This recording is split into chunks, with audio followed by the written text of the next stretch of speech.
কবি আনোয়ারুল হকের একটি কবিতা রক্তের দাগ। রক্ত নিলয় হৃৎপিণ্ড দেখার অন্তিম ও একান্ত ইচ্ছায় গ্রহ নক্ষত্রের শেষ বলয় থেকে আসা এ অনুময় বাসনা প্রতিদিন হানা দেয় শ্বেতকণিকায়। স্ববিরোধিতার ব্লাড প্রেসারে আঁকা এ বিবর্ণ বিমূর্ত ছবি স্থান পায় হৃদয়ের ধূসরতায়। নাবিকের কম্পাসের তীরচিহ্ন আর ঠোঁটের নীরব আবরণ সামুদ্রিক তরঙ্গ হয়ে যায়।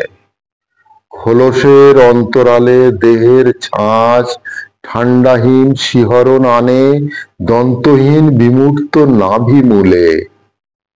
লোমকূপের ফাঁকে লজ্জা শীষ দেয় উল্লাস চিৎকারে। ত্বকের আমরণ অনশন আজও হানা দেয় আন্তরিক।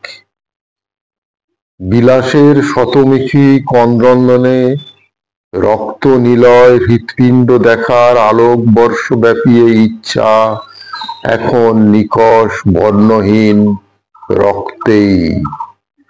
সংগ্রামের চিহ্ন মোছেনি বালির ক্ষতের মতো, সহস্র কোটি রেটিনার চিৎকার মুক্ত বেনির ফেলে আসা উজানে হতাশার বহুমুখী ক্রন্দন আর সাম্রাজ্যবাদী সরীসৃপের বক্র গলিপথ নিম্নমুখী অন্ধকার গর্ত অভিমুখে।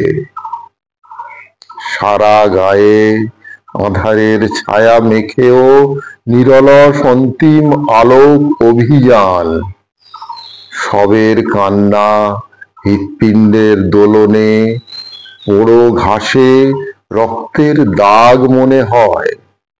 তাই বিমূর্ত শিশিরকণা মিশ্রিত রক্তবিন্দু বিচ্ছুরিত এবং অনাবৃত সারা গায়ে ছুঁয়েও নিষ্পাপ সরল শিশু মন বিকলাঙ্গ নয় আজও।